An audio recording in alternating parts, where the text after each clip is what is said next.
నా మంచితనమంతయు నీ ఎదుట కనుపరిచెదను. యెహోవా అను నా నామమును నీ ఎదుట ప్రకటించెదను. నేను కరుణించు వారిని కరుణించెదను, ఎవనియందు కనికరపడెదను వానియందు కనికరపడెదను నన్ను. మరియు ఆయన, నీవు నా ముఖమును చూడజాలవు, ఏ నరుడును నన్ను చూచి బ్రతక నేరడనెను. ప్రభునందు ప్రేమైన దేవుని వల్లరా, ఈ వాక్య భాగమును మనము ఈరోజు ధ్యానించబోతున్నాం. చాలా ఉన్నతమైన, శ్రేష్టమైన, విలువైనటువంటి వాక్య భాగం ఇది. మన ఆత్మీయ జీవితానికి చాలా ప్రాముఖ్యమైనటువంటి భాగాన్ని ఇక్కడ మనకు తెలియజేస్తున్నాడు. కనుక వాక్యం వినేటప్పుడు సాత్వికమైన మనసుతో, సమస్తమైనటువంటి దుష్టత్వాన్ని విడిచిపెట్టి, మనలో ఉన్నటువంటి కల్మషం, మనలో ఉన్నటువంటి అనాలోచన, లోక సంబంధమైనటువంటి ఆలోచన అనేది పక్కన పెట్టి, దేవుని సంబంధమైనటువంటి ఆలోచనతో దేవుని వాక్యాన్ని గనక మనము విని ధ్యానించగలిగితే, ప్రభునందు ప్రేమైన దేవుని వల్లరా, ఆ వాక్యం అనేది ఫలించటానికి వీలుంటుంది. కనుక వ్రాయబడినటువంటి లేఖన భాగము మనము చదువుకున్నాం. ఆ చదువుకున్న లేఖన భాగంలో ఒక భక్తుడు దేవునికి ఒక మనవి చేసుకుంటున్నాడు. భక్తుడు దేవునికి ఒక మనవి చేసుకుంటున్నాడు. ఏ మనవి అంటే ఇక్కడ చెబుతున్నాడు, దయచేసి నీ మహిమను నాకు చూపుమనగా. దయచేసి నీ మహిమను నాకు చూపు అంటున్నాడు. ఈయన ఎవరు అనంటే మోసే గారు. ప్రభునందు ప్రేమైన దేవుని వర్లారా, మోసే గారు ఎంతమందికి తెలుసు? ఇక్కడ చెయ్యెత్తండి ఒకసారి. మోసే గారు చెయ్యెత్తండి. అందరికి తెలుసు కదా. ప్రభునందు ప్రేమైన దేవుని వర్లారా, బైబిల్ గ్రంథములో గొప్ప నాయకుడుగా, ఇశ్రాయేలీయుల ప్రజల ఒక సంరక్షకుడుగా, వారిని నడిపించిన గొప్ప వ్యక్తిగా మనము ఆయనను చూస్తాం కదా. మీకు అర్థం కావడానికి విషయం తెలియజేస్తున్నాను. 430 సంవత్సరాలు ఐగుప్తులో బానిస రకములో ఇశ్రాయేలీయులు మగ్గిపోతున్నారు. కష్టములో, కన్నీటిలో, ఇబ్బందులలో, కఠినమైన దాస్యత్వములో, అంటే కఠినమైన పనులు చేయించుకుంటున్నారు. ఎవరు? ఐగుప్తులు. ఎవరికి? ఇశ్రాయేలీయులకు. అంటే ఐగుప్తు దగ్గర ఇశ్రాయేలీయులు ఏమై ఉన్నారంటే దాసులుగా ఉన్నారు. దాసులకు ఎలా ఉంటుంది చెప్పండి?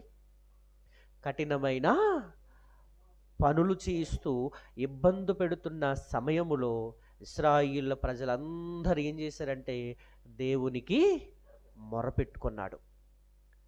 ఇశ్రాయేలు ప్రజలందరూ దేవునికి మొరపెట్టుకొనగానే దేవుడు ఇశ్రాయేలీయుల యొక్క మనవి విని ఏం చేశాడంటే కారణ జన్ముడైనటువంటి మోసే గారిని పుట్టించడము జరిగింది. ఎందుకంటే వారిని ఐగుప్తులో నుండి విడిపించి, పూర్వీకులైనటువంటి పితరులైనటువంటి అబ్రహాము, ఇషాకు, యాకోబులు ఉన్నారు కదా, వారికి వాగ్దానం చేశాడు. ఆ వాగ్దాన దేశం ఏంటంటే పాలు తేన్లు ప్రవహించే దేశం. ఈ పాలు తేన్లు ప్రవహించే దేశమైనటువంటి కనాను భూభాగములో ఎవరు వెళ్ళాలంటే ఇశ్రాయేలు ప్రజలు వెళ్ళాలి. ఎందుకంటే వాగ్దానం చేశాడు కదా, వాగ్దాన భూమి కదా. ఆ వాగ్దాన భూమికి నడిపించటానికి పుట్టినటువంటి కారణ జన్ముడే ఎవరు? మోసే గారు. ఈయన ద్వారా దేవుడు ఇశ్రాయేలు ప్రజలను విడిపించి ఫరో యొద్ద నుండి విడిపించి నడిపిస్తూ నడిపిస్తూ నడిపిస్తూ నడిపిస్తూ వెళ్తున్న క్రమంలో ఏం జరుగుతుందంటే ప్రభునందు ప్రేమైన దేవుని వాళ్ళరా, సీనాయి కొండ ఉంది కదా, సీనాయి కొండ మీద ఆజ్ఞల గల ధర్మశాస్త్రాన్ని మోషే గారి ద్వారా దేవుడు ఇవ్వడం మనందరికీ తెలుసు. అలా ఇస్తున్న క్రమంలో మోషే గారు ఒక కోరికను కోరుకున్నారు. ఆ కోరిక ఏంటంటే ఇక్కడ చెబుతున్నాడు కదా, అతడు దయచేసి నీ మహిమను నాకు నీ ఏమంటున్నాడు, దయచేసి నీ మహిమను నాకు చూపుమనగా, అంటే దేవుని మహిమను చూడాలనుకుంటున్నాడు. దేవుని మహాత్మ్యమును, దేవుని యొక్క గొప్పతనాన్ని, దేవుని యొక్క రూపాన్ని, అంటే దేవుడు ఎలా ఉంటాడు అనేది చూడాలను కోరిక ఎవరికి ఉంది? మోసేకు ఉంది. ప్రభునందు ప్రేమని దేవుని వర్ణరా, మనం కూడా చూడండి, ఎవరైనా గొప్ప వ్యక్తి రాబోతున్నారంటే మనం ఏమైపోతాము? చూడాలి చూడాలి చూడాలి, అలా తను ఎలా ఉంటాడో అనుకుంటున్నాం కదా. అలాగే మీకు అర్థమయ్యే రీతిలో చెప్తున్నాను, మోసే గారు దేవుని యొక్క మహిమను చూడాలనుకున్నాడు. మహిమ అంటే మీకు అర్థం కావడానికి దేవుని యొక్క శక్తి, దేవుని యొక్క స్వరూపము, దేవుని యొక్క ఆ రూపం అనేది ఎలా ఉంటుందో చూడాలనుకున్నాడు. ఆయన కోరిక, ఎవరి కోరిక? మోసే గారి యొక్క కోరిక. ఇప్పుడు మనము కూడా ఎలా అనుకుంటాము? ఈ మహాలోకాన్ని కలుగజేసిన దేవుడు ఎలా ఉంటాడు?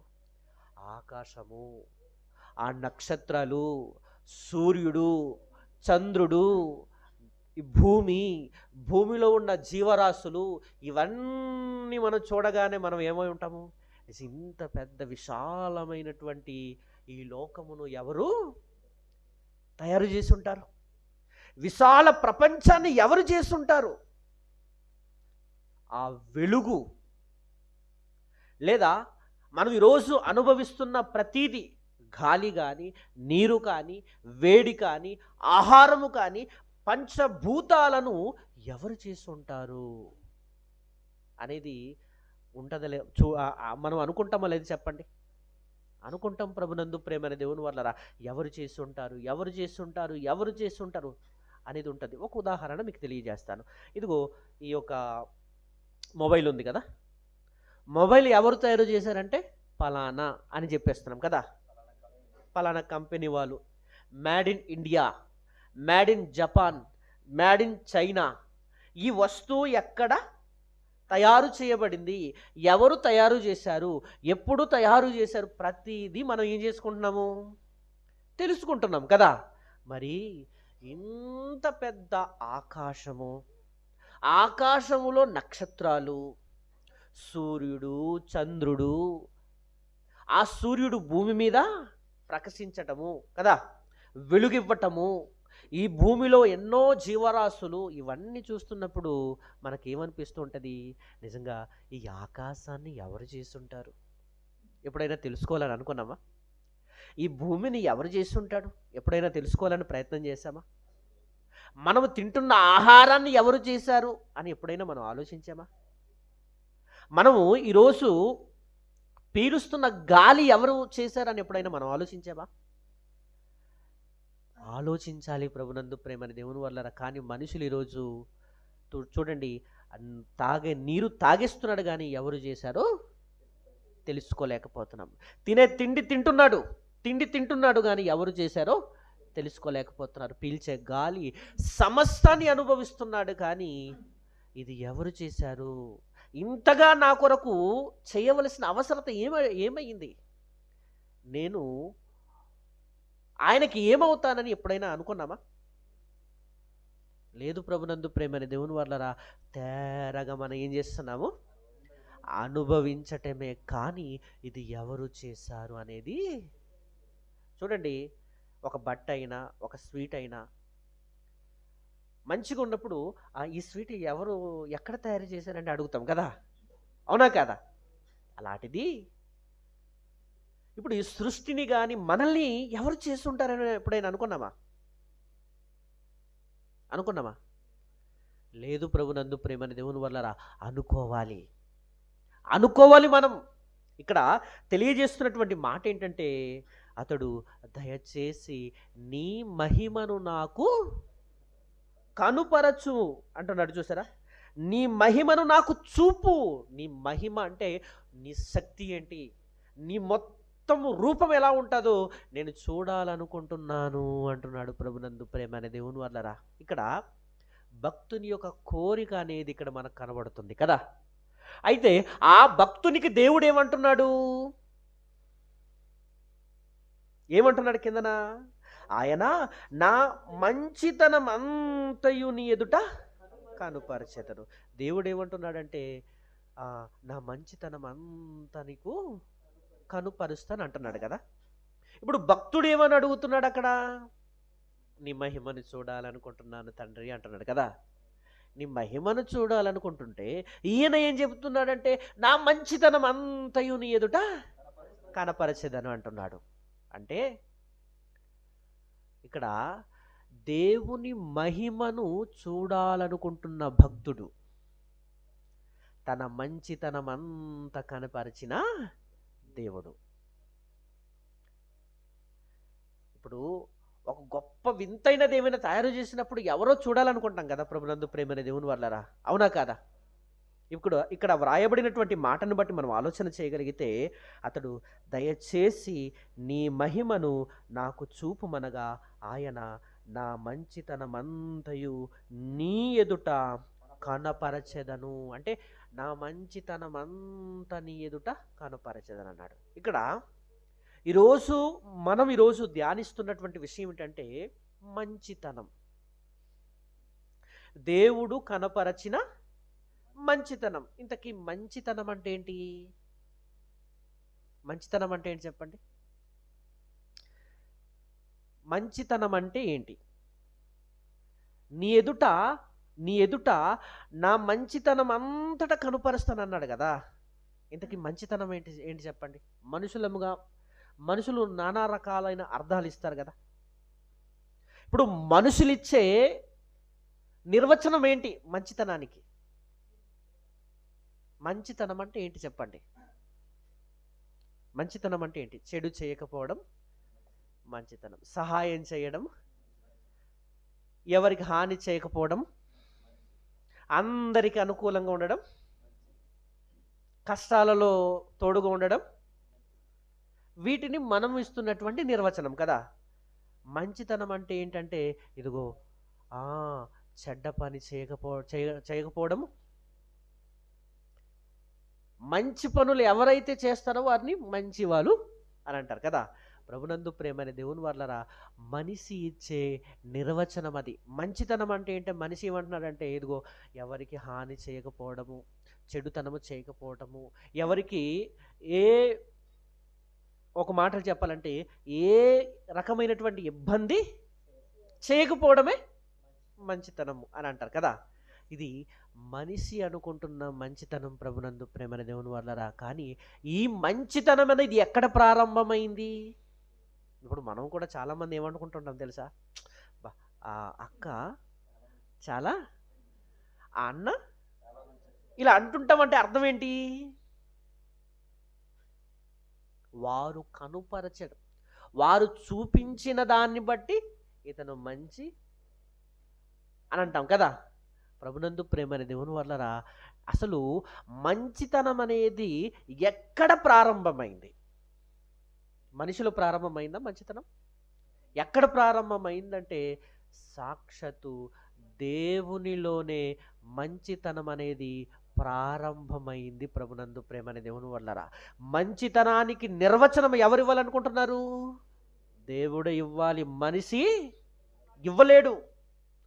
భూమి మీద మంచితనం అనేది ఎలా వచ్చిందంటే అది దేవుని నుండి వచ్చింది కనుక దేవుడే ఆ మంచితనానికి అర్థం చెప్పాలి లేదా నిర్వచనము చెప్పాలి. ప్రభునందు ప్రేమ అనే దేవుని వల్లరా మనం అనుకుంటే సరిపోదు. కనుక అసలు మంచితనం అంటే ఏంటో మనం చూద్దాం. అసలు దేవుని నోట మంచి అనే పదం, బైబిల్ గ్రంథమే మంచిది కదా. తన గ్రంథం, దేవుని పరిశుద్ధ గ్రంథం, ఆ పరిశుద్ధ గ్రంథంలో తన మంచి మాటలు, అంటే తన మాటలు మంచి మాటలతోనే ప్రారంభమైంది ప్రభునందు ప్రేమని దేవుని వల్లరా. ఒక మాట చూద్దాం ఒకసారి. ఆది కాండములో రండి ఒకసారి. మంచితనానికి దేవుడు అర్థం చెప్తున్నాడు ఇక్కడ. వింటున్నారా? అందరికీ అర్థమవుతుందా? అమ్మ చాలామంది డల్లుగా ఉన్నారు. మంచి విషయం మీకు అందించేసి నేను ముగించేస్తాను. చాలా మంచి విషయము, మీ ఆత్మీయ జీవితానికి చాలా ప్రాముఖ్యమైన విషయం ఇది. అంటే మంచితనం మరిచిన మనిషికి దేవుని మంచితనం అంటే ఏంటో తెలియజేసే కూడికయే ఈ కూడిక కదా. ఈరోజు మనిషి తన మంచితనాన్ని ఏం చేసుకుంటున్నాడు? మర్చిపోతున్నాడు, కనపరచటం లేదు. చెడ్డోడుగా మారిపోయాడు, మృగముగా మారిపోయాడు. అటువంటి పరిస్థితుల్లో ఇదిగో ఈ యొక్క మంచితనం అనే పాఠము అవసరం ప్రభునందు ప్రేమని దేవుని వాళ్ళరా. ఆది కాండములో మనం చూడగలిగితే చూడండి, మంచితనము మొదట ఎక్కడ ప్రారంభమైంది, ఎవరిలో నుండి ప్రారంభమైంది? వింటున్నారా? మంచితనం అనేది ఎక్కడ ప్రారంభమైంది, ఎవరిలో నుండి ప్రారంభమైంది, ఎవరి నోట మంచి అనే పదము వచ్చింది? మనం చూడగలిగితే ఆది కాండము 1వ అధ్యాయము 4వ వచనం చూడండి ఒకసారి. అసలు మంచి అనే మనం పుట్టక మునుపు, మనం రాక మునుపు, లోకాలు కలగక మునుపు ప్రభునందు ప్రేమని దేవుని వాళ్ళరా ఇక్కడ ఏం చెప్తున్నాడు? లోకాలు కలుగుతున్న పరిస్థితుల్లో, క్షమించండి, ఇక్కడ ఏం చెప్తున్నాడంటే చూడండి ఒకసారి. 1వ అధ్యాయము 4వ వచనంలో ఏం చెప్తున్నాడు చూడండి. వెలుగు మంచిదైనట్టు దేవుడు చూచెను. వెలుగు మంచిదైనట్టు దేవుడు చూచెను. అంటే మంచి అనే పదము ఎవరి నుండి వచ్చింది? మంచి అనే ఆ పదము మనము చూస్తున్నాం కదా. ఆ మంచికి పరమార్థాన్ని ఎవరు చెప్తున్నారు? దేవుడు చెప్తున్నాడు. అంటే మంచి అనేది దేవుని నుండి వచ్చింది. ఆ మంచి అనే మాట నోరార మొదట పలికిన వ్యక్తి ఎవరంటే దేవుడు ప్రభునందు ప్రేమని దేవుని వల్లరా. ఈరోజు మంచి అంటే ఏంటంటే మనుషులం కానీ మనం ఏమనుకుంటున్నామంటే మంచితనం ఏంటంటే ఇంగ్లీష్లో ఏమంటారు? గుడ్నెస్ అంటారు కదా. మంచితనం గురించి మనిషిని అడిగితే ఏమంటాడు? మిమ్మల్ని నేను అడుగుతున్నాను, అసలు మంచితనం అంటే ఏంటంటే ఎవరికి హాని చేయకపోవడం మంచితనం అండి. చెడుతనము చేయకుండా ఉండడం మంచితనం అండి. సహాయం చేయడం మంచితనం అండి. అందరికీ అనుకూలంగా ఉండడము మంచితనం అండి అని మనం చెబుతాం కదా. కానీ అసలు దేవుడు మంచితనానికి నిర్వచనము చెప్పాడు ప్రభునందు ప్రేమని దేవుని వాళ్ళరా. నిజంగా ఈరోజు మీరు ఆశ్చర్యపోయే కొన్ని విషయాలు వినబోతున్నారు. మీరు చాలా జాగ్రత్త కలిగి వింటే, మీరు వినకపోతే నేనేం చేయలేను కదా. మీరు వినకపోతే మేమేం చేయలేను. అసలు మంచితనం అనేది ఉంటే కుటుంబ జీవితం అనేది చాలా గొప్పగా ఉంటుందండి. ఈరోజు మంచితనము లేకే ఈరోజు కుటుంబాలు కుప్పకూలిపోతున్నాయి. కుటుంబ జీవితాలు ఏమైపోతున్నాయి? నాశనం అవ్వడానికి కారణం ఏంటంటే మంచితనం అనేది లేకపోవడమే. సంఘములో కూడా, స్థానిక సంఘములో కూడా క్రమం కలిగి ఉండాలంటే మంచితనం మనకు ఉండాలి. అవునా కదా? ఇప్పుడు మీరు ఈ స్థానిక లోలంగిపాడు సంఘం అయినా సరే, లేదా రంక్షింగ్పాడు సంఘం అయినా సరే, మీరు క్రమంగా దేవుని సన్నిధికి వెళుతున్నారా? వెళుతుంటే మీరు మంచోళ్ళు, వెళ్ళకపోతే మీరు చెడ్డోళ్ళు. ఎందుకు ఇలా చెప్తున్నానంటే ప్రభునందు ప్రేమని దేవుని వల్లరా, బైబిల్ చెప్పిన మాట ఏంటంటే సహవాసం అనేది ఎవరి కొరకు? సంఘం అనేది దేని కొరకు? మనం అందరము కలిసి ఆత్మీయంగా ఎదగడం, మంచిగా ఉండడం కొరకే కదా. అవునా కదా? ఇప్పుడు సంఘం అనేది ప్రతి ఆదివారం మనం ఎందుకు రావాలి? మనం మంచిగా ఉండడం కొరకు. మన ఆత్మీయ జీవితంలో మనం మంచిగా ఉండడం కోసమే కదా. సంఘ కూడికలైనా, గృహ కూడికలైనా, సెమినార్లైనా, మరి ఏ మీటికైనా దేని కొరకు? మనం మంచి కొరకే. దేవుడు మనలో మంచితనాన్ని కోరుకుంటున్నాడు. ఆ మంచితనం అనేది మనకు రావాలంటే ఈ ఆధ్యాత్మిక సహవాస కూడికలు అనేవి అవసరం ప్రభునందు ప్రేమని దేవుని వల్లరా. కానీ మనలో చాలా మంది రాలేదు. ఎందుకు రాలేదు? ఎందుకు రాలేదు చెప్పండి?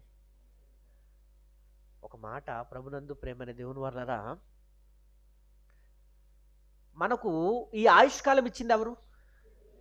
ఈ సమయం ఇస్తున్నది ఎవరు? ఇప్పుడు సమయం ఇచ్చిన దేవుణ్ణి సమయం ఇవ్వగలుగుతున్నామా? మీకు ఒక ఉదాహరణ తెలియజేస్తాను, బాగా గమనించండి, మీకు బాగా అర్థం కావడానికి. యేసుక్రీస్తు ప్రభుల వారు 2 చేపలు 5 రొట్టెలు ఎంతమందికి పంచిపెట్టాడు? 5,000 మందికి పంచిపెట్టాడు. పంచిపెట్టడానికి శిష్యులకు ఆజ్ఞాపించాడు. వారందరూ పంచిపెట్టిన తర్వాత ఎంత మిగిలింది?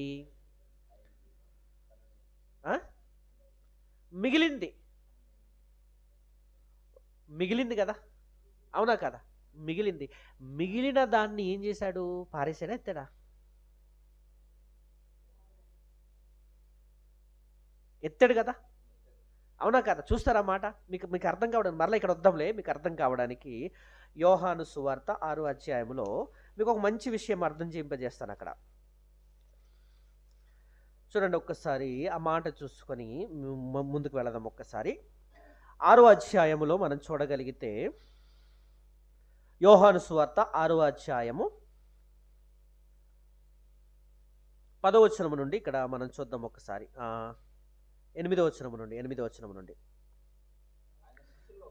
7 నుండి చదవండి. అందుకు ఫిలిప్పు, వారిలో ప్రతి వాడును కొంచెము పుచ్చుకొనుటకైనను 200 దేనారముల రొట్టెలు చాలవని ఆయనతో చెప్పెను.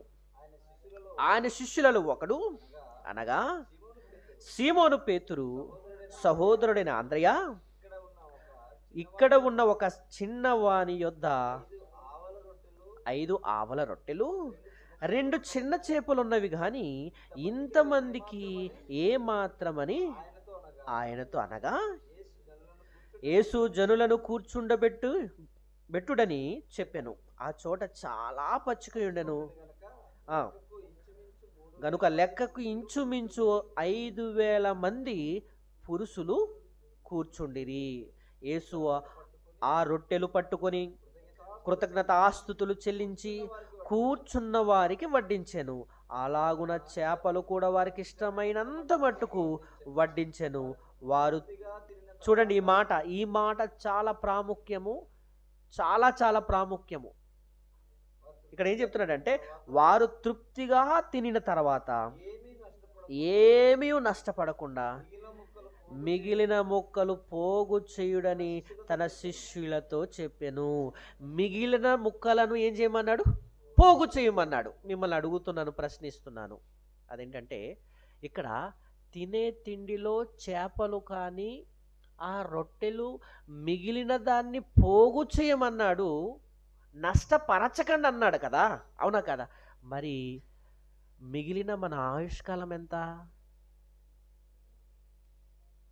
ఇప్పుడు మనకు దేవుడు ఇంతకాలం నడిపించాడు కదా, అంతా ఏం చేసాం? తినేసాం కదా, అవునా కదా? ఏదో ఒక కారణం చేత మనకు తెలియకుండా మన జీవితకాలం అంతా ఏం చేసాము? ఆమెగుట్టేసాం, గడిపేసాం. కానీ మిగిలినది ఉంది కదా, ఆ మిగిలినది దేవుడికి కావాలి. ప్రభునందు ప్రేమైన దేవుని వల్లరా, ఆ మిగిలిన సమయమైన దేవునికి ఇవ్వగలుగుతున్నామా? ఇది అంతా ఎందుకు చెబుతున్నానంటే, ఉదాహరణగా ఇప్పుడు స్థానిక సంఘము లోలంగిపాడైనా, రంగసింగిపాడులో ఉన్న సంఘమైనా, మీరందరూ కలిసి ఏం చేయాలి? మీరు సహవాసముగా దేవునితో ఉండాలి. మీ సమయాన్ని దేవునికి ఇవ్వాలి. దేవుడు మనకు సమయం ఇచ్చాడు కదా, దేవుడిచ్చిన సమయాన్ని దేవునికి మనం ఇవ్వాలి. ఇప్పటి వరకు ఎంత వృధా చేసాం? కొంతమందికి 20 సంవత్సరాలు వేస్ట్ అయిపోయింది, కొంతమంది 30 సంవత్సరాలు ఉన్నారు, కొంతమంది 40 సంవత్సరాలు ఉన్నారు, కొంతమంది 50 సంవత్సరాలు ఉన్నారు, కొంతమంది మరణానికి దగ్గరగా ఉన్నారు కదా. ఇప్పుడు ఎన్ని సంవత్సరాలు మనం ఏం చేసాము? వృధా చేసాం, వేస్ట్ చేసాం. మిగిలినదైనా ఆయన కావాలంటున్నాడు. మిగిలిన సమయమైన దేవునికి ఇవ్వగలరా? మిగిలిన సమయమైన దేవునికి ఇవ్వాలనుకుంటే, ఇక్కడ దేవుడు యేసుక్రీస్తు ప్రభుల వారు ఇక్కడ ఏం చెప్తున్నాడంటే, మిగిలినది ఎత్తుడి అంటున్నాడంటే, మిగిలిన ఆయుష్కాలం ఆయనకి ఏం కావాలి? ఇవ్వాలి.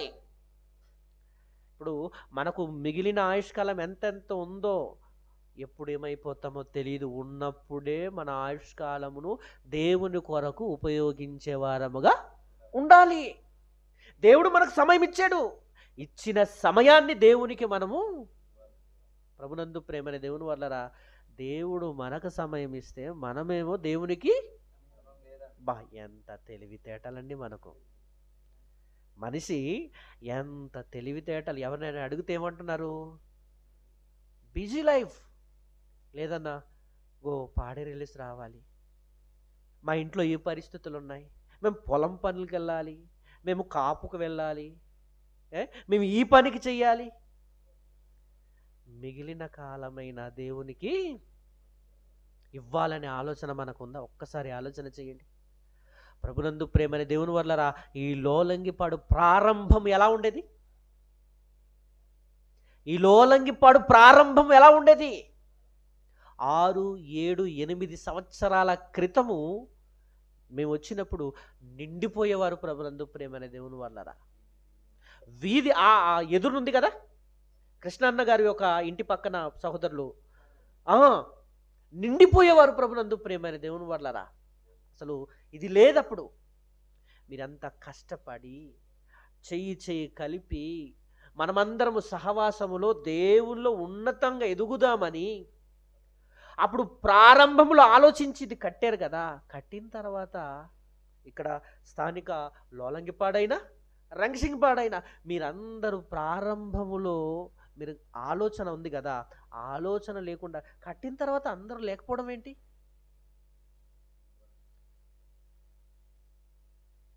ఒక్కసారి ఆలోచన చేయండి. మనది మూయబడుతున్న పరిశుద్ధుల సహవాసమా, తెరవబడుతున్న పరిశుద్ధుల సహవాసమా, లేదా వ్యర్థమైన పరిశుద్ధుల సహవాసమా? ఒకసారి ఆలోచన చేయండి.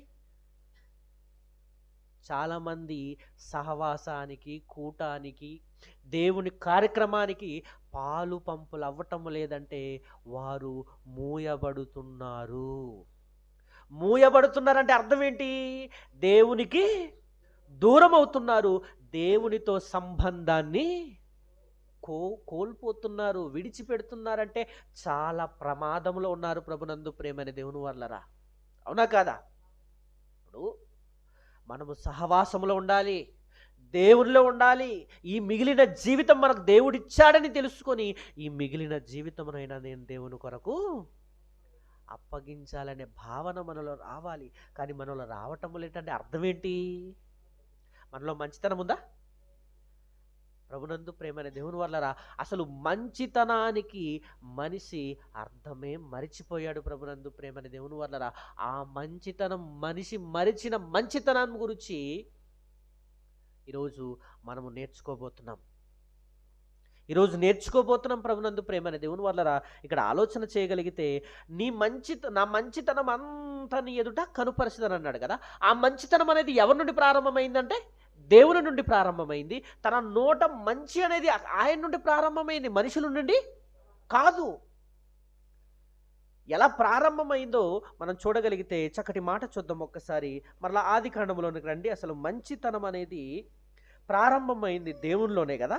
అసలు మంచి మంచి మంచి అనే దానికి మనం ఆలోచన చేయగలిగితే ప్రభునందు ప్రేమనే దేవుని వల్లరా, ఆది కాండము 1వ అధ్యాయము 4వ వచనం ఒకసారి చదవండి. వెలుగు మంచిదైనట్టు దేవుడు చూచెను. చాలు వెలుగు మంచిదైనట్టు దేవుడు చూచెను అంటున్నాడు. మొదటి వచనం చూస్తున్నాము. మరలా మనము చూడగలిగితే ప్రభునందు ప్రేమనే దేవుని వల్లరా 10వ వచనం చదవండి ఒకసారి. 10వ వచనం, దేవుడు ఆరిన నేలకు భూమి అని పేరు పెట్టెను, జలరాశికి ఆయన సముద్రములని పేరు పెట్టెను, అది మంచిదని దేవుడు చూచెను. అది మంచిదని దేవుడు చూచెను. మరలా 12వ వచనం చదవండి ఒకసారి. భూమి గడ్డిని తమ తమ జాతి ప్రకారము విత్తనముల చెట్లను తమ తమ జాతి ప్రకారము తమలో విత్తనములు గల ఫల వృక్షములను మొలిపింపగా అది మంచిదని దేవుడు చూచెను. మరలా మరలా మనము 18 వచనం చూడండి ఒకసారి. 17-18. భూమి మీద వెలుగిచ్చుటకును పగటిని రాత్రిని ఏలుటకును వెలుగును చీకటికిని వేరుపరుచుటకును దేవుడు ఆకాశ విశాలమందు వాటి నుంచెను అది మంచిదని దేవుడు చూచెను. 12వ వచనం. మరలా 12వ వచనం. భూమి క్షమించండి 21వ వచనం. 21వ వచనం చదవండి. దేవుడు జలములలో వాటి వాటి జాతి ప్రకారము జలము సమృద్ధిగా పుట్టించిన మహామత్స్యములను జీవము కలిగి చలించు వాటన్నిటినీ దాని దాని జాతి ప్రకారము రెక్కలగర ప్రతి పక్షిని సృజించెను. అది మంచిదని దేవుడు చూచెను. అది మంచిదని దేవుడు చూచెను. మరలా 25వ వచనం చదవండి ఒకసారి. 25వ వచనం. దేవుడు ఆయా జాతుల ప్రకారము అడవి జంతువులను, ఆయా జాతుల ప్రకారము పశువులను, ఆయా జాతుల ప్రకారము నేలను ప్రాకు ప్రతి పురుగును చేసెను. అది మంచిదని దేవుడు చూచెను. 31వ వచనం చూడండి ఒకసారి. దేవుడు తాను చేసినది యావత్తు చూసినప్పుడు అది చాలా మంచిదిగా నుండెను అంటున్నాడు. ప్రభునందు ప్రేమైన దేవుని వాళ్ళరా, దేవుని యొక్క మంచితనము కొరకు తన నోరార పలుకుతున్నట్టు కనబడుతుంది కదా, అవునా కదా? దేవుని యొక్క నోరార తన మంచితనం, మంచి మంచి మంచి మంచి మంచి అనే పదాలు మనం చూస్తున్నాం కదా. అంటే మంచితనానికి దేవుడు మోసే గారికి అర్థం చెప్పబోతున్నాడు. ప్రభునందు ప్రేమని దేవుని వాళ్ళారా, ఇంతకీ దేవుని యొక్క మంచితనాన్ని అర్థం చేసుకోవాలంటే నేనేం చేయాలి? మొదటి పాయింట్ మీరు రాసుకోండి. దేవుని యొక్క మంచితనమును అర్థం చేసుకోవాలంటే మనం ఏం చేయాలి, లేదా నేనేం చేయాలి అనేది మొదటిది. రెండోది ఏంటంటే ప్రభునందు ప్రేమని దేవుని వాళ్ళారా, దేవుని మంచితనము ఎవరెవరు అనుభవిస్తున్నారు. రెండోది, దేవుని మంచితనము ఎవరెవరు అనుభవిస్తున్నారు, ఇది రెండోది. మూడోది ఏంటంటే ఒక వ్యక్తి దేవుని మంచితనము ఎంతకాలము అనుభవిస్తాడు, ఇది మూడోది. నాలుగోది ఏంటంటే దేవుని మంచితనము ఎప్పుడు ఆగిపోతుంది. 4 విషయాలు మనం ఆలోచన చేద్దాం. ప్రభునందు ప్రేమని దేవుని వాళ్ళరా, ఇక్కడ మిమ్మల్ని అడుగుతున్నాను, వినండి చాలా జాగ్రత్త కలిగి. దేవుని మంచితనము అర్థం చేసుకోవడానికి నేనేం చేయాలి? ఇప్పుడు దేవుని మంచితనం మనకు అర్థం కావాలంటే ఏం చేయాలి మనం చెప్పండి? ఇప్పుడు మీ స్నేహితులు మంచివాడని చెప్పాలంటే, మీ పిల్లలు మంచోళ్ళు అని చెప్పాలంటే, మీ పిల్లలు మీతో ఎప్పుడు ఉంటే మా పిల్లలు మంచోళ్ళు అంటాం కదా. ఇప్పుడు భార్యాభర్తల జీవితంలో కూడా నా భార్య చాలా మంచిది అని చెప్పాలంటే భర్తతో పాటు కలిసి సహవాసం చేయాలి కదా. ఇప్పుడు భార్య మంచిదని చెప్పాలంటే భర్తతో ఉండాలి. భర్త మంచివాడని పిలిపించుకోవాలంటే భార్య కూడా. వారు కలిసి ఉన్నప్పుడు ఏం చేస్తాము? ఒకరినొకరు అర్థం చేసుకుంటాం. ఇప్పుడు మనం ఒకరినొకరు అర్థం అంటే ఎలాగైతే అర్థం చేసుకొని మంచివాడు అంటామో, అలాగే మనము దేవుణ్ణి అర్థం చేసుకోవాలంటే దేవునితో మనం ఉంటే దేవుణ్ణి అర్థం చేసుకుంటాం. దేవునితో లేకపోతే, ఈ సహవాసం లేకపోతే, ఆదివారపు ఆరాధన లేకపోతే, సెమినార్ లేకపోతే అర్థం చేసుకుంటామా? దేవుడు మనకు అర్థం కాడు. దేవుని మంచితనం మనకు అర్థం కాదు. ప్రభునందు ప్రేమని దేవుని వాళ్ళరా, అంటే దేవుని మంచితనం అనేది మనకు అర్థం కావాలంటే ఖచ్చితంగా దేవునితో మనము సహవాసము చేయాలి. ఎక్కువగా ఎవరైతే దేవునితో సహవాసం చేస్తారో వారు దేవుడు ఎంత మంచివాడో వారికి అర్థమవుతుంది. ప్రభునందు ప్రేమని దేవుని వల్లరా, ఎవరితోనైతే మనం ఎక్కువగా సహవాసం చేస్తామో వారు మంచివారా చెడ్డవారా అనేది మనము అర్థం చేసుకుంటాము. ఇదంతా మనకు తెలిసే. అలాంటిది మనము మన అనుదిన జీవితంలో ఎక్కువగా దేవునితో ఉన్నామంటే, ఓహో, దేవుడు ఇంత మంచివాడా అని తెలుసుకోవడానికి వీలుంటుంది. ప్రభునందు ప్రేమని దేవుని వాళ్ళరా, దేవుని యొక్క మంచితనమును అర్థం చేసుకోవాలంటే మనం ఏం చేయాలి? మొదట దేవునితో సహవాసం చేయాలి. ఇది మొదటిది. రెండోది ఏంటంటే ప్రభునందు ప్రేమని దేవుని వల్లరా, దేవుని మంచితనము ఎవరెవరు అనుభవిస్తున్నారు,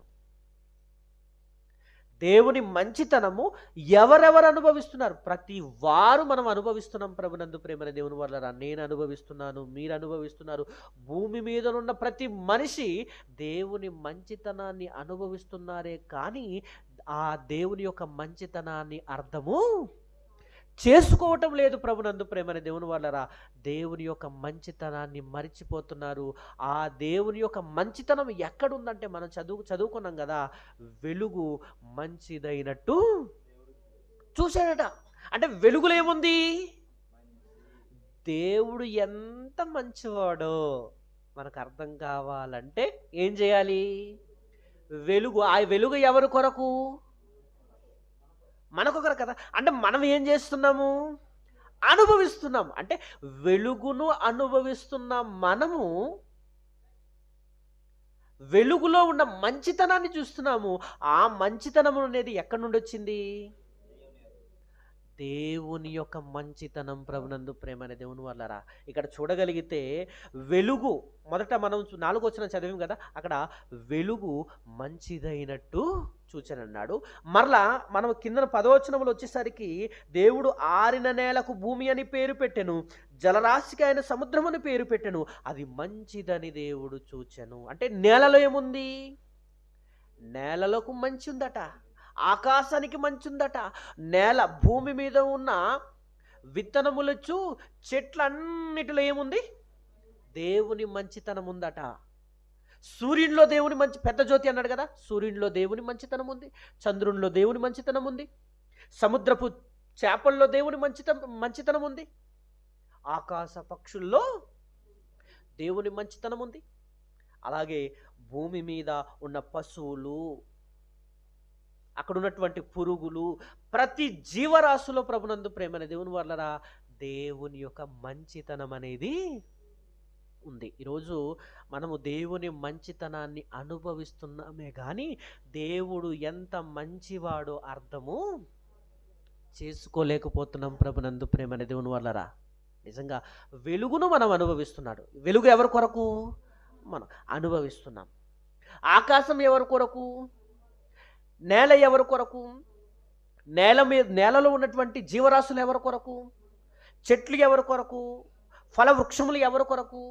సూర్యుడు ఎవరి కొరకు? చంద్రుడు ఎవరి కొరకు? మీరు చూడండి, సమస్తమును మన కొరకు ఆయన ఇచ్చాడు కదా. ఆయన ఇచ్చిన దాంట్లో ఏముంది? దేవుని మంచితనం అక్కడ ఉంది. దాన్ని మనం ఏం చేస్తున్నామంటే అనుభవిస్తున్నామే కానీ దేవుడు ఎంత మంచివాడో మనం తెలుసుకోలేకపోతున్నాం. అవునా కదా? గాలి మనం పీలుస్తున్నామా లేదా చెప్పండి? ఆహారం తింటున్నామా లేదా చెప్పండి? ఆహారం తినేటప్పుడు ఆ ఆహారం నోటిలో అలా పెడుతున్నప్పుడు ఇంత మంచి ఆహారం నాకు ఎవరిస్తున్నారా, ఆ మంచి వ్యక్తి ఎవరా అని మనం తెలుసుకుంటున్నామా? ప్రభునందు ప్రేమని దేవుని వారా, మీరు గమనించండి, వెలుగులో దేవుని మంచి ఉంది, ఆకాశములో దేవుని మంచి ఉంది, భూమిలో దేవుని మంచి ఉంది, భూమి మీద ఉన్నటువంటి ఫల వృక్షములన్నిటిలో దేవుని మంచి ఉంది. ఫల వృక్షాలు ఒక యాపిల, ఒక బొత్తయ్య, ఒక పనస పండ, ఒక మామిడి పండ, ఇవంతా తింటున్నప్పుడు మీరు ఎలా నోరు ఊరిపోతుంటుంది చూసారా కదా. బా, చాలా బాగుందండి, చాలా మంచిగా ఉందండి మామిడి పండు అంటాం కదా, చాలా టేస్ట్గా ఉందండి యాపిల్, చాలా చక్కగా అందంగా కనిపించి సొగసుగా ఉంది, అలా తినడానికి కూడా నాకు చాలా బాగుందండి అని దేని కొరకు ఎక్కువ చెప్తాము? యాపిల్. చూడండి ఆ రంగు ఏంటంటే పెయింట్ పైన కదా, దానికి లోపల మనం తినేటప్పుడు చూడండి బా చాలా మంచిదిగా ఉంది. అంటే మనము దేవుడు చేసినటువంటి ప్రతి వస్తువుని మనం ఏం చేస్తున్నాము? తింటున్నాము, అనుభవిస్తున్నాము. దేవుడిచ్చిన ఆహారాన్ని తింటున్నామే కానీ దేవుడు ఎంత మంచివాడో మనకు అర్థం కావటం లేదు. అవునా కాదా? ఒక్కసారి ఆలోచన చేయండి. నిజంగా ప్రభునందు ప్రేమని దేవుని వల్లరా, ఇప్పుడు చలికాలములో పండవలసిన పంట, వర్షకాలంలో పండవలసిన పంట, ఎండాకాలంలో పండవలసిన పంట, ఏ కాలానికి తగ్గ ఆ కాలంలో ఏమిస్తున్నాడు మనకు? ఇన్ని అనుభవిస్తున్నామే. అవునా కదా? దేవుని మంచితనము ఎవరెవరు అనుభవిస్తున్నారు? నేను అనుభవించటం లేదు అని చెప్పేవారు ఎవరైనా ఉన్నారా? ప్రతి ఒక్కరు దేవుని మంచితనాన్ని అనుభవిస్తున్నారు ప్రభునందు ప్రేమైన దేవుని వల్లరా. కానీ దేవుడు ఇంత మంచివాడా అని ఈరోజు తెలుసుకోలేకపోతున్నాడు ప్రభునందు ప్రేమైన దేవుని వల్లరా. ఒక వాక్యం రండి ఒక్కసారి. అపోస్తుల కార్యగ్రంథం, చాలా విషయాలు ఉన్నాయి. అపోస్తుల కార్యగ్రంథంలో ఒక చక్కటి మాట ఉంటుంది. 14వ అధ్యాయము 17వ వచనం చూడండి ఒకసారి. అపోస్తుల కార్యగ్రంథము 14వ అధ్యాయము 17వ వచనంలో ఒక చక్కటి మాట దేవుడు మన కొరకు రాయించాడు. అమ్మ అందరికీ అర్థమవుతుంది కదా? ఆయన అయినను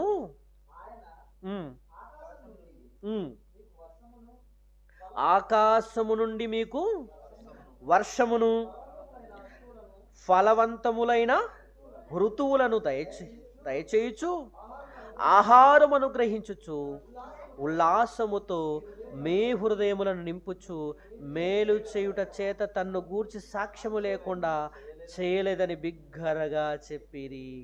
చూసారా ఇక్కడ ఏం చెప్తున్నాడంటే, అయినను ఆయన దేవుడట ఆకాశము నుండి వర్షం, మరలా ఏం చెప్తున్నాడు? మీకు ఆకాశము నుండి మీకు వర్షమును అంటున్నాడు. అంటే వర్షం పడుతుందంటే ఏమర్థం చేసుకోవాలి? వర్షం పడుతుందంటే దేవుడు చాలా మంచాడు కదా. వర్షము, ఆకాశము నుండి మీకు వర్షం అంటే, వర్షము చూడగానే మాటికి రోజుకు పడుతుంది. ఈ వర్షానికి బుద్ధి లేదట.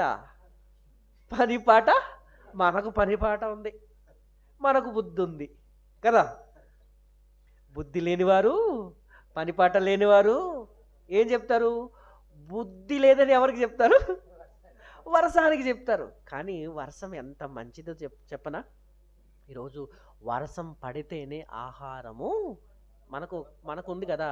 ఎండలు కాసేది ఎందుకురా, మబ్బులు పట్టేటెందుకురా, మబ్బులు పట్టేటెందుకురా, వానలు కురిసేటందుకురా, వానలు కురిసేది ఎందుకురా, చెరువులు నిండేటందుకురా, చెరువులు నిండేది ఎందుకురా, పంటలు పండేటందుకురా, పంటలు పండేది ఎందుకురా, మనిషి కడుపు నిండేటందుకురా. మనిషి కడుపు ఎందుకు నిండాలరా? భూమి మీద మనిషి బ్రతుకెందుకురా? అక్కడతో ఆగిపోయింది లోక జ్ఞానము.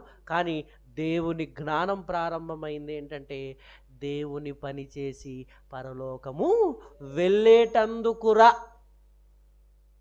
అవునా కదా? ప్రభునందు ప్రేమైన దేవుని వల్లరా, ఒక మాట మీరు గమనించండి. ఆయన ఆకాశమును ఏం చేస్తున్నాడు? వర్షం పడుతుందంటే వర్షంలో ఏముంది? దేవుని మంచితనం ఉంది. వర్షం పడుతుందంటే దేవుడు మంచివాడు.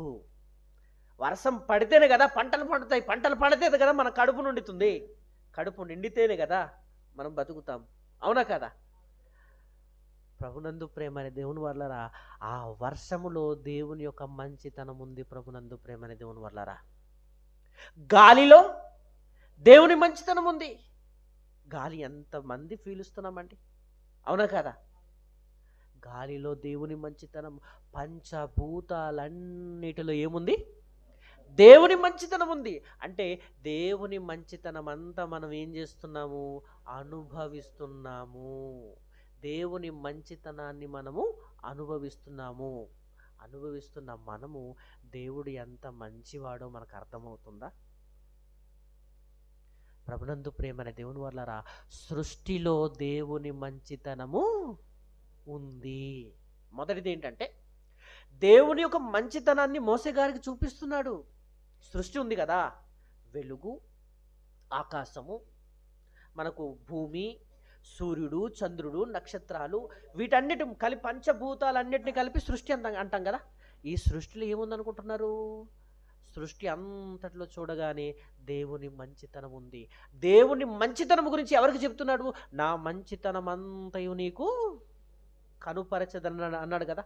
ఇప్పుడు మోసే గారికి దేవుడు ఏం చేస్తున్నాడంటే, తన మంచితనం అంతా, నానా మోసే నువ్వు వెలుగులు చూడు, ఆకాశంలో చూడు, ఆరిన నేలలు చూడు, భూమిలో ఉన్న ఫల వృక్షాల్లో చూడు, సముద్రపు చేపల్లో చూడు, ఆ వెలుగు ఆ సూర్యుల్లో చూడు, ఆ చంద్రుల్లో చూడు, సముద్రపు చేపల్లో చూడు, ఆకాశ పక్షుల్లో చూడు, భూమి మీద ప్రాకు ప్రతి పురుగులో, పశువుల్లో చూడు, సమస్తం అంతటి నువ్వు ఇలా తేరి చూస్తే సృష్టి అంతటిలో నా మంచితనము నీ కనుపరుస్తున్నానన్నాడు ప్రభునందు ప్రేమని దేవుని వలన. అంటే మోసే గారికి దేవుడు తన మంచితనం అంతా కనుపరిచారు. ఎక్కడా? సృష్టిలో. అంటే సృష్టిని చూస్తే ఏమి కనబడుతుంది మనకు? దేవుని మంచితనం ఎక్కడుంది? ఇప్పుడు సృష్టిలో ఉంది ప్రభునందు ప్రేమని దేవుని వలన. సృష్టిలో దేవుని మంచితనం ఉంది. అంటే ఒక మాట మీకు తెలియజేస్తా, దేవుని మంచితనమును అర్థం చేసుకోవడానికి పద్ధతులు. ఎన్ని పద్ధతులు ఉన్నాయంటే 3 పద్ధతులు.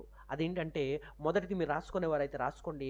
సృష్టిలో దేవుని మంచితనం ఉంది, మొదటిది. రెండోది ఏంటంటే, మనిషి ఆకార నిర్మాణములో లేదా మనిషి నిర్మాణములో మంచితనం ఉంది. మానవ శాస్త్రం అంటారు కదా, మానవ ఆకారములో ఏముంది? దేవుని మంచితనం ఉంది. ఇది రెండోది. మూడోది ఏంటంటే, యేసుక్రీస్తు ద్వారా దేవుడు తన మంచితనం అంతా చూపిస్తున్నాడు. 3 పద్ధతులు ప్రభునందు ప్రేమని దేవుని వల్ల దేవుడు తన మంచితనం అంతా మోసే గారికి సృష్టిలో చూపిస్తున్నాడు. మొదటిది. రెండోది ఎక్కడ చూపిస్తున్నారు అనుకుంటున్నారు దేవుని మంచితనము? చూడండి ఒకసారి, ఆదికాండము 2వ అధ్యాయము. అందరికి అర్థమవుతుంది కదా? అందరికి అర్థమైతే మంచిది. చూడండి ఒకసారి, ముగించేద్దాం ఎక్కువ సమయం తీసుకోను. 2వ అధ్యాయం 7వ వచనం చదవండి ఒకసారి. మానవ ఆకారములో దేవుని మంచితనం. దేవుడైన యెహోవా నేల మట్టితో నరుని నిర్మించి వాని నాసిక రంధ్రములో జీవవాయును ఊదగా నరుడు జీవాత్మాయను అంటున్నాడు. చూసారా? ఇక్కడ సృష్టిలో దేవుని మంచితనం చూసాం. అంటే దేవుని మంచితనం అంతా మోసే గారికి ఎక్కడ చూపిస్తున్నాడు? సృష్టిలో చూపిస్తున్నట్టు మనం చూస్తున్నాము.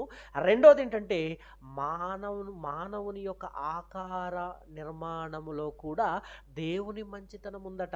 ఇక్కడ ఏం చెప్తున్నాడంటే, దేవుడైన యెహోవా నేల మంటితో నరుని నిర్మించి వాని నాసిక రంధ్రములో జీవవాయువును ఊదగా నరుడు జీవాత్మయను. అంటే ఇక్కడ మానవాకారములో మంచితనం ఉంది.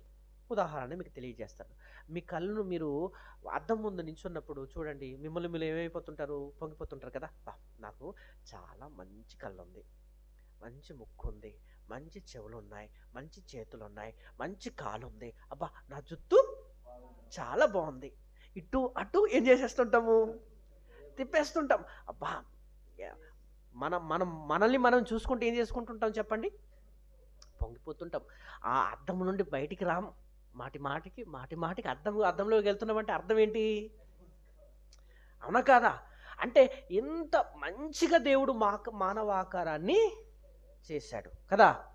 దేవుడు ఇక్కడ ఏం చెప్తున్నాడంటే, మరి దేవుడైన యెహోవా నేల మంటితో నరుని నిర్మించాడట. నీ కళ్ళు, నీ ముక్కు, నీ నోరు, నీ చేతులు, నీ కాళ్ళు, నీ ప్రతి అవయవ భాగములు ఏముంది? మంచి ఉంది. ఆ మంచి చేయటానికే ఈ ఆకారం ఇచ్చాడు. అవునా కాదా? 139వ సంకీర్తనలో చూడండి ఒకసారి, 13వ వచనంలో చక్కటి మాట. దేవుని మంచితనం కదా. దేవుడు మోసే గారికి ఏం చేస్తున్నాడు? తన మంచితనం అంతా చూపిస్తున్నాడు కదా. చూద్దాం ఒక్కసారి. 139వ సంకీర్తన 13వ వచనం చదవండి ఒకసారి. నా అంతరింద్రియములను నీవే కలుగజేసితివి, నా తల్లి గర్భమందు నన్ను నిర్మించిన వాడవు నీవే. నీవు నన్ను కలుగజేసిన విధము చూడగా భయమును ఆశ్చర్యమును నాకు పుట్టుచున్నవి అంటున్నాడు. చూసారా, ప్రభునందు ప్రేమని దేవుని వల్లరా ఇక్కడ మనం ఆలోచన చేయగలిగితే మానవ ఆకార నిర్మాణములో దేవుని యొక్క మంచితనం ఉంది. దేవుడు నేలమంటితో నరుని ఏం చేశాడు? నిర్మించాడు కదా. ఆ నిర్మించిన దాంట్లో ఇక్కడ చెప్తున్నాడు, ఏమంటున్నాడంటే నా అంతరింద్రియములను నీవే కలుగజేసితివి, నా తల్లి గర్భమందు నన్ను నిర్మించిన వాడవు నీవే. నా అంతరింద్రియములు అంటే కనిపించేవి బాహ్యేంద్రియాలు అంటారు. లోన ఉండే గుండె, కిడ్నీ ఉన్నాయి కదా, పేగులు, వీటిని ఏమంటారు? అంతరింద్రియాలు అంటారు. బయట కనిపిస్తున్నటువంటి ఈ చేతులు కానీ ఇవన్నీ ప్రభునందు ప్రేమ అనే దేవుని వల్ల మనం చూడగలిగితే ఈ బాహ్యంగా కనిపించేది బాహ్యేంద్రియాలు అంటారు. లోనున్న దాన్ని ఏమంటారు? అంతరింద్రియాలు. అంటే లోపలున్న గుండె కానీ, కిడ్నీ కానీ, పేగులు కానీ, రకరకాలు ఉంటాయి కదా ఈ అవయవాలన్నీ. కానీ బయట ఉన్న ఈ కనిపించే చేతులు కానీ, కాళ్ళు కానీ, లేదా నోరు, ముక్కు, కన్ను, చేతులు, జుత్తు, ఇవన్నీ ఉన్నాయి కదా. ఇవన్నీ దేవుడు ఏం చేశాడు? ఎక్కడ చేశాడట?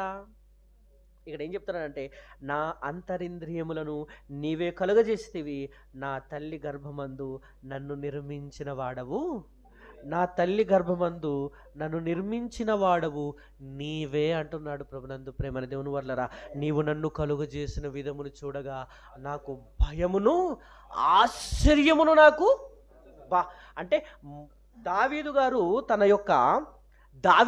తన యొక్క నిర్మాణాన్ని చూశాడు. ఆయన తన నిర్మాణములో, తల్లి గర్భములో ఆయన ఎలా నా అంతరింద్రియములు రూపింపబడ్డాయి, నా తల్లి గర్భములో నన్ను దేవుడు ఎలా రూపించాడు, అదంతా చూసి ఏం చేసుకుంటున్నాడు ఇక్కడ? నీవు నన్ను కలగజేసిన విధము చూడగా నాకు భయమును ఆశ్చర్యమును పుట్టుచున్నవి, అందును బట్టి నేను నీకు కృతజ్ఞతాస్తుతులు చెల్లించుచున్నాను. నీ కార్యములు ఆశ్చర్య కార్యములు అంటున్నాడంటే మానవాకారములో దావీదు గారు ఏం చూశాడు చెప్పండి? మంచితనము, దేవుని మంచితనము చూశాడు. ప్రభునందు ప్రేమని దేవుని వాళ్ళరా దేవుని చేతులే అట మన ఆకార నిర్మాణం చేశాయి. మన మనకు పుట్టించిన అమ్మగారు చేశారా? నాన్న చేశారా? లేదు, దేవుడే మన ఆకార నిర్మాణం చేశారు. ప్రభునందు చేసినట్టు మనం చూస్తాం. చూడండి ఒకసారి యోబు గ్రంథము ఒక మాట చూసి మరొక భాగంలో వెళ్ళి ముగించేద్దాం. దేవుడే మన ఆకార నిర్మాణం చేసినట్టు మనం చూస్తాం. 10వ అధ్యాయము యోబు గ్రంథం 10వ అధ్యాయంలో రండి ఒక్కసారి. మీకు తెలిసిన వాక్య భాగమే, అందరికి అర్థమవుతుంది కదా, అందరికీ అర్థమవుతుంది కదా. చూడండి ఒక్కసారి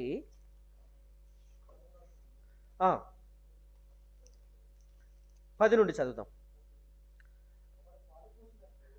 10వ అధ్యాయం 8వ వచనం నుండి చదువుదాం. నీ హస్తములు నాకు అవయవ నిర్మాణము చేసి నన్ను రూపించి ఉన్నను, నీవు నన్ను అంటే నీ హస్తములు నాకు ఏం చేశాయట అంటున్నాడు యోబు గారు. నీ హస్తములు నాకు అవయవ నిర్మాణము చేసి, అంటే దేవుని హస్తాలు ఏం చేశాయి? మానవాకారాన్ని నిర్మించినట్టు మనం చూస్తున్నాం. ఎలా నిర్మించాడో మనం 11వ వచనంలో చూడగలిగితే చూడండి ఒకసారి. 10-11 ఒకడు పాలు పోసినట్లు నువ్వు నన్ను పోసితివి కదా, జున్నుగడ్డ ఒకడు పేరబెట్టినట్టు నువ్వు నన్ను పేరబెట్టితివి కదా, చర్మముతోనూ మాంసముతోనూ నువ్వు నన్ను కప్పితివి, ఎముకలతోనూ నరములతోనూ నన్ను సంధించితివి అంటు, జీవమును అనుగ్రహించిన ఎడల కృప చూపితివి. చాలు, నా ఆత్మను కాపాడితివి అంటున్నాడు. చర్మముతో మాంసముతో నీవు నన్ను కప్పితివి, ఎముకలతో నరములతో నన్ను సంధించితివి అంటున్నాడు. అంటే చూడండి, మన చర్మం, మన మాంసం, నరములు, ఎముకలు, ఇదంతా మనం చూడగానే మానవ ఆకారం కనబడుతుంది కదా. ఈ మానవ ఆకారములు ఏముంది? దేని కొరకు ఈ మానవ ఆకారాన్ని చేశాడు దేవుడు? తన చిత్త ప్రకారం ఉండడానికే కదా. అవయవములలో ప్రతి దానిని తన చిత్త ప్రకారము శరీరములో ఉంచానంటే ఈ చెయ్యి ఎవరిష్ట ప్రకారంగా ఉంది? కాళ్ళు, కన్ను, చెవులు, ముక్కు, నోరు, ఈ అవయవాలన్నీ ఎవరిష్ట ప్రకారంగా ఉన్నాయి? మన ఇష్ట ప్రకారంగా ఉన్నాయా? దేవుని ఇష్ట ప్రకారంగా ఉన్నాయి. ప్రభునందు ప్రేమని దేవుని వాళ్ళరా, అంటే తన ఇష్ట ప్రకారంగా దేవుడు ఏం చేశాడంటే ఆకారాన్ని, మానవాకారాన్ని తయారు చేశాడు, నిర్మించాడు. ఎందుకంటే మంచి కొరకు. ప్రభునందు ప్రేమని దేవుడు మంచిగా చేశాడు. మంచిగా చేసిన దాన్ని ఇప్పుడు మనిషి ఏం చేసుకున్నాడంటే చెడ్డగా. చూడండి, మంచి చూడవలసిన మనం చెడ్డ చూస్తున్నాం, మంచి వినవలసిన మనం చెడు వింటున్నాం, మంచి మాట్లాడవలసిన మనం చెడు మాట్లాడుతున్నాం, మంచి నడకను నడవలసిన మనం, మంచి చేతులతో మంచి పనులు చేయవలసిన మనం చెడు పనులు చేస్తున్నాం. ప్రభునందు ప్రేమని దేవుని వాళ్ళరా, ఈ మానవాకారము మంచి కొరకు దేవుడు చేశాడు, కానీ మనము చెడ్డ పనుల కొరకు ఉపయోగిస్తున్నాం. అది దేవునికి, దేవుడు తన మంచి కొరకే ఈ ఆకారాన్ని ఇచ్చాడు. కనుక మానవ దేహంలో ఏముంది? మంచి. అంటే మొదటి అధ్యాయంలో సృష్టి నిర్మాణం కొరకు చెప్తున్నాడు. రెండో అధ్యాయంలో మానవాకార నిర్మాణం కొరకు ఎవరితో చెప్తున్నాడు? ఇప్పుడు ఆదికాండం రాసింది ఎవరు? మోసే గారు కదా. అంటే మోసే గారికి తన మంచితనం అంతా సృష్టిలో చూపిస్తున్నాడు, మోసే గారికి తన మంచితనం అంతా మానవాకారంలో చూపిస్తున్నాడు, నిర్మాణంలో చూపిస్తున్నాడు. అంటే రెండు అయిపోయింది. దేవుని మంచితనం అంతా చూపిస్తున్నాడు కదా. చివరికి మనం ఆలోచన చేయగలిగితే ఈ మంచితనం, ఈ మానవాకారంలో మంచిగా ఉండాలి, పరిశుద్ధులుగా, నిర్దోషులుగా ఉండాలి అని దేవుడు కోరుకున్నాడు కదా. అది కోరుకున్నది కొద్ది కాలంలో ఏమైపోయిందంటే ఈ మానవాకారం చెడిపోయింది, మనసు చెడిపోయింది, మనిషి పాపం చేశాడు, పాపి అయిపోయాడు. పాపి అయిపోయిన ఈ మనిషిని మరలా మంచివాడుగా చేయాలంటే ఏం చేయాలి? దేవుడు మంచివాడుగా చేశాడు, తన పోలిక తన స్వరూపంలో చేశాడు కదా, మంచి ఆకారం ఇచ్చాడు. కానీ ఏం చేసుకున్నారు? పాడు చేసుకున్నారు కదా. మంచిగా దేవుడిస్తే వీరు చెడ్డగా మార్చుకున్నారు. ఈ చెడ్డగా మార్చుకున్న దాన్ని మరలా ఎలా మంచిగా మార్చాలి అని దేవుడు ఆలోచన చేసి ఏం చేశాడు తెలుసునా? చూడండి ఒక్కసారి ఆ మాటలు చూసి మనం ముగించేద్దాం. చూడండి ఒక్కసారి రోమపత్రిక 5వ అధ్యాయము 7-8 వచనాలు చూడండి ఒకసారి. 7-8 వచనాలు అందరికి అర్థమవుతుంది కదా. చాలామంది చూడండి ఒక్కసారి రోమపత్రిక 5వ అధ్యాయము 7-8 వచనం.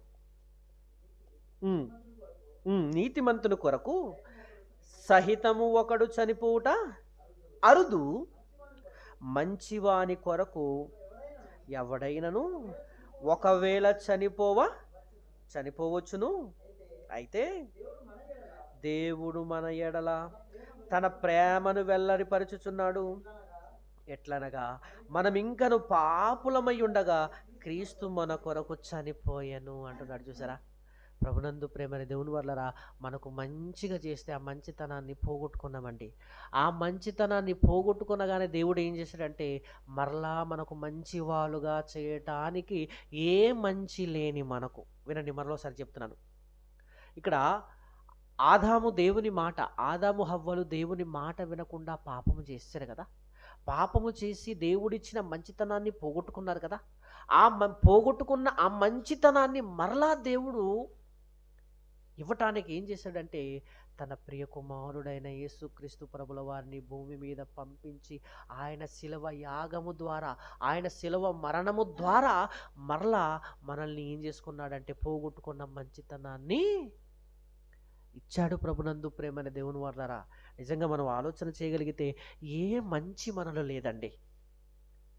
ఏ మంచి మనలో లేదు. అసలు అర్హులమే కాము మనము. ఏ యోగ్యత లేని మనలో దేవుడు ఏం చేశాడంటే తన ప్రియ కుమారుడైన యేసుక్రీస్తు ప్రభుల వారిని భూమి మీద పంపించి ఆయన ద్వారా మనల్ని ఏం చేసుకున్నాడంటే మరలా బ్రతికించుకున్నాడు, విలువైన వారుగా చేసుకున్నాడు. తన మంచి అంతా ఏం చేశాడు?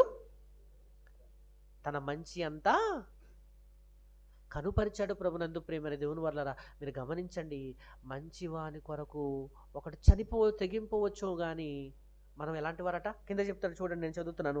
నీతిమంతుల కొరకు సహితం ఒకడు చనిపోవుట అరుదు, మంచివాని కొరకు ఎవడైనా ఒకవేళ చనిపోవా తెగింపవచ్చును. మంచివారి కొరకు ఎవరైనా చచ్చిపోతాం, కానీ చెడ్డవారి కొరకు మనం ఎవరము? చెడ్డవారం, ఏ యోగ్యత లేనివారం.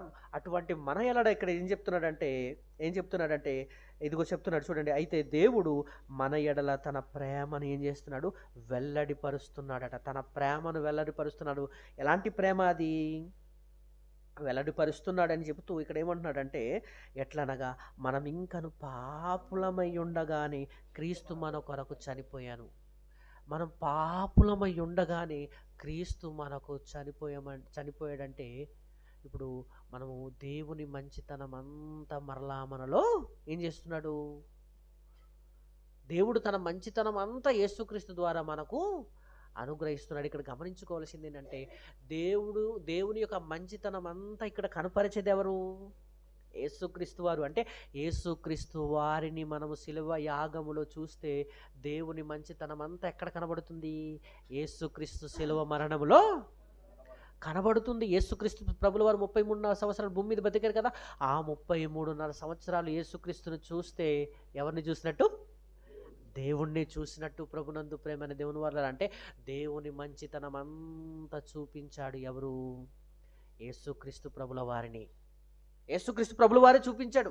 దేవుని యొక్క మంచితనం అంతా చూపించింది ఎవరంటే యేసుక్రీస్తు ప్రభుల వారే. ప్రభునందు ప్రేమైన దేవుని వల్ల ఆ శిలువలో మన కొరకు ఏమైపోయాడు? ఆ శిలువలో యేసుక్రీస్తు వారిని చూడగానే మనకేం కనిపిస్తుంది? దేవుడు ఇంత మంచోడా?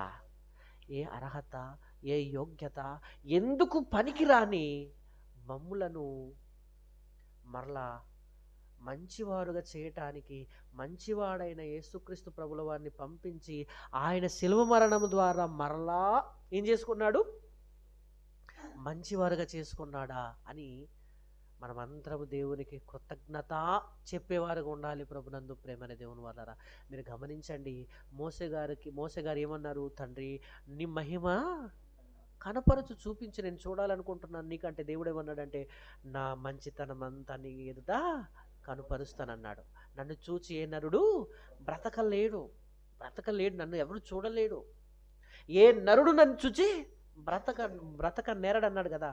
నన్ను చూడలేడు, కానీ నా మహిమను నువ్వు చూడాలనుకుంటున్నావు కదా. నా మహిమను నువ్వు చూడాలనుకుంటున్నావు గనుక ఇదిగో నా మంచితనం అంతా నీకు చూపిస్తానని చెప్తూ మోసే గారికి సృష్టిలో తన మంచితనాన్ని చూపించాడు. మానవ ఆకారములో తన మంచితనాన్ని చూపించాడు. తర్వాత యేసుక్రీస్తు ప్రభుల వారి యొక్క శిలువ త్యాగములో ఎక్కడ చూస్తున్నాము? దేవుని యొక్క మంచితనం చూస్తున్నాము. ఇక్కడ 2 రకాలుగా. మోసెకు తన మంచితనం అంతా సృష్టిలో మానవాకారంలో చూపించినట్టు మనం చూస్తున్నాము. మరి యేసుక్రీస్తు ప్రభుల వారు తన శిలువలో దేవుని మంచితనం అంతా చూపించాడు. ప్రభునందు ప్రేమని దేవుని వల్ల దేవుడు ఎంత మంచివాడో ఇక్కడ ఏం చెప్తున్నాడు? ఏ యోగ్యత లేదట, అంతే కదా. చదువుతున్నాను చూడండి ఒకసారి, ఇక్కడ మరోసారి. నీతిమంతుల కొరకు సహితం ఒకడు చనిపోవుట అరుదు, మంచివాని కొరకు ఎవడైనా ఒకవేళ చనిపోవా తెగింపవచ్చును. అయితే దేవుడు మన ఎడల తన ప్రేమను ఏం చేస్తున్నాడు? వెల్లడిపరచుచున్నాడు. ఎట్లనగా మనం ఇంకను పాపులమై ఉండగా క్రీస్తు మన కొరకు చనిపోయాను. మన పాపులమై ఉండగా క్రీస్తు మన కొరకు చనిపోయాడంటే ఒక్కసారి ఆలోచన చేయండి. మనం ఎలాంటి వారం తెలుసా? పాపము చేత, అపరాధముల చేత చచ్చిన వారము. మనకు బ్రతుకు అంటూ లేదు.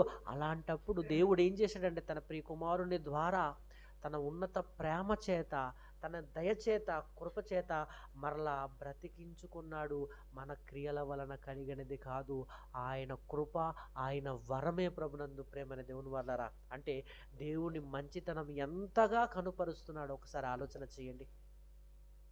మోసే గారికి ఎక్కడ చూపించాడు మంచితనము? సృష్టిలో. మోసే గారికి మరొక తన మంచితనాన్ని ఎక్కడ చూపించాడు? మరొక పాయింట్, మానవాకారములో. యేసుక్రీస్తు ప్రభుల వారు ఎక్కడ తన దేవుని మంచితనాన్ని చూపించాడు? శిలువ యాగములో. అంటే దేవుని మంచితనం అనేది దేవుడు చూపించాడు. ప్రభునందు ప్రేమని దేవుని వల్ల దేవుని మంచితనం మీరు చూడాలనుకుంటున్నారా? అయితే సృష్టిలో చూడండి. దేవుని మంచితనమును మీరు చూడాలనుకుంటున్నారా? మానవ ఆకారములో చూడండి. దేవుని మంచితనం ఎంత మంచోడో చూడాలనుకుంటున్నారా? యేసుక్రీస్తు వారి యొక్క శిలువ త్యాగమును చూడండి, యాగమును చూడండి.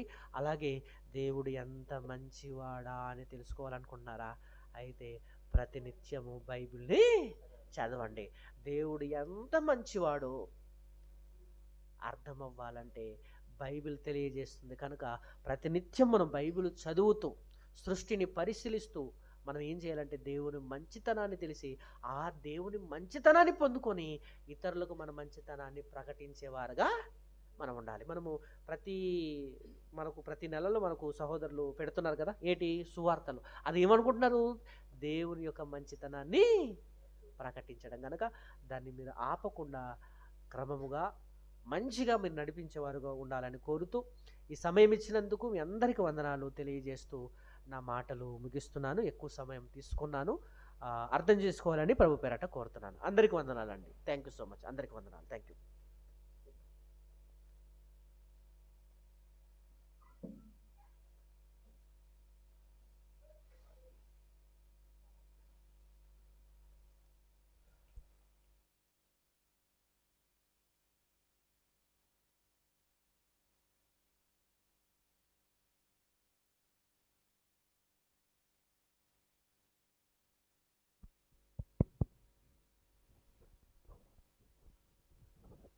ఓకే ప్రియులారా, మరి